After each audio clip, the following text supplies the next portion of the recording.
بسم اللہ الرحمن الرحیم۔ سیرت النبی صلی اللہ علیہ وسلم، درس نمبر 58، حجۃ الوداع۔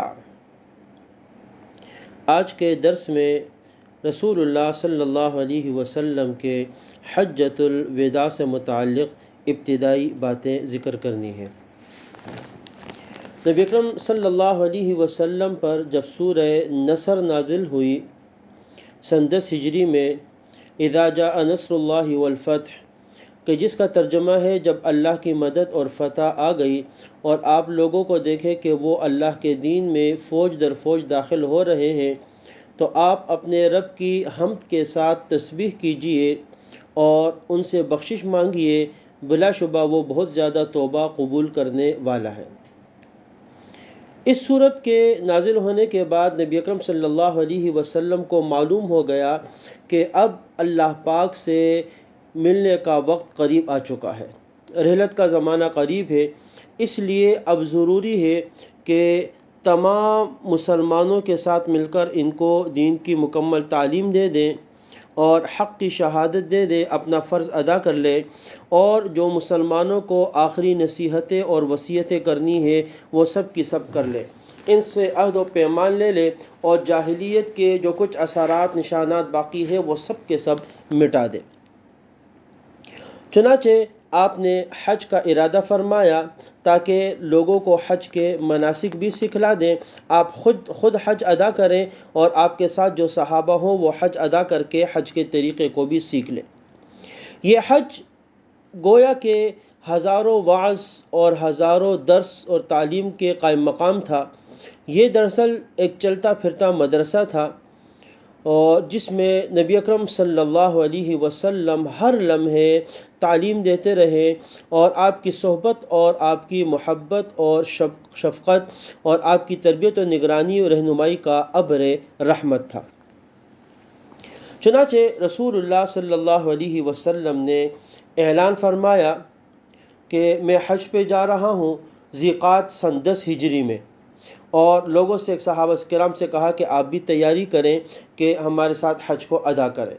چنانچہ جوق در جوق صحابہ کرام تیاری کرنے لگے، اور تقریباً 1 لاکھ سے زیادہ کا مجمع تیار ہو گیا نبی اکرم صلی اللہ علیہ وسلم کے ساتھ حج ادا کرنے کے لیے۔ بعض روایت میں 1,14,000 ہے، بعض میں 1,24,000 ہے، یا کم و بیش جو بھی تقریباً 1 لاکھ سے اوپر کا مجمع تھا۔ نبی اکرم صلی اللہ علیہ وسلم نے اپنی تمام ازواج مطہرات سے بھی کہا، وہ بھی آپ کے ساتھ ہوئی۔ آپ کی بیٹی حضرت فاطمۃ الزہرا رضی اللہ تعالی عنہ بھی رفیق سفر تھی۔ حضرت علی رضی اللہ تعالی عنہ ان دنوں یمن میں تھے، ان کو بھی کہا گیا وہ بھی واپس آ ملے۔ چنانچہ 25 ذی قعدہ کو رسول اللہ صلی اللہ علیہ وسلم ہفتے کے دن مدینہ منورہ سے روانہ ہوئے حج کے لیے۔ آپ کی روانگی سیرت کی کتابوں میں لکھا ہے کہ 25 ذی قعدہ سن 10 ہجری رسول اللہ صلی اللہ علیہ وسلم روانہ ہوئے۔ مدینہ منورہ سے نکل کر رسول اللہ صلی اللہ علیہ وسلم ذوالحلیفہ مقام پر پہنچے۔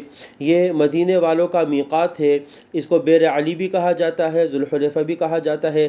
آج بھی مدینے سے عمرے کے لیے یا حج کے لیے جانے والے اسی مقام سے احرام باندھتے ہیں، یہ میقات ہے۔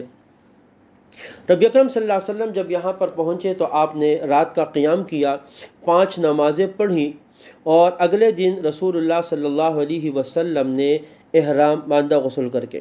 حضرت عائشہ صدیقہ رضی اللہ تعالیٰ عنہ فرماتی ہے کہ میں نے رسول اللہ صلی اللہ علیہ وسلم کے احرام پر خوشبو لگائی، اور آپ صلی اللہ علیہ وسلم احرام باندھ کر باہر تشریف لائے، اور آپ نے تلبیہ پڑھی، لبیک اللہم لبیک لبیک لا شریک لک لبیک ان الحمد والنعمت لک والملک لا شریک لک۔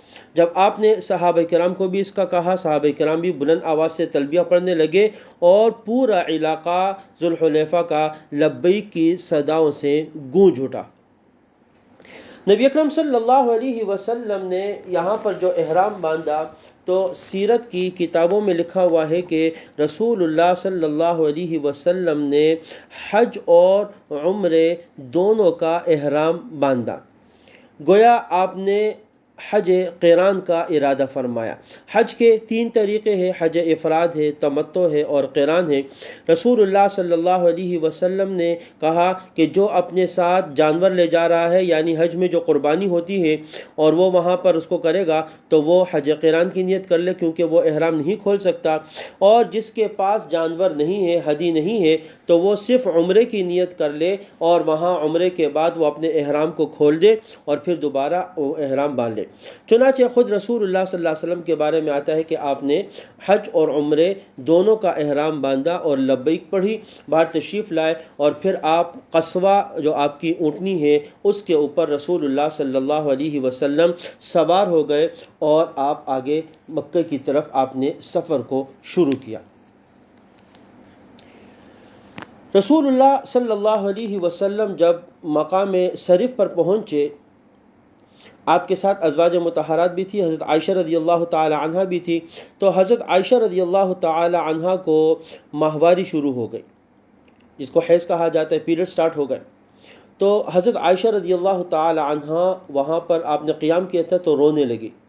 رسول اللہ صلی اللہ علیہ وسلم کو خبر ہوئی، آپ آئے تو آپ نے جب معلوم کیا تو کہا کہ جی ماہواری شروع ہو گئی ہے، تو آپ نے ان کو تسلی دی اور کہا کہ اس میں پریشان ہونے کی ضرورت نہیں ہے، آپ حج کے تمام ارکان ادا کرتی رہیں اور عمرے کا انتظام بھی حج کے بعد ہو جائے گا۔ ان کو یہ فکر تھی کہ میں اپنا حج کیسے کروں گی اور جا کے عمرہ نہیں کر سکوں گی، کیونکہ میں مسجد حرام میں تو داخل نہیں ہو سکتی۔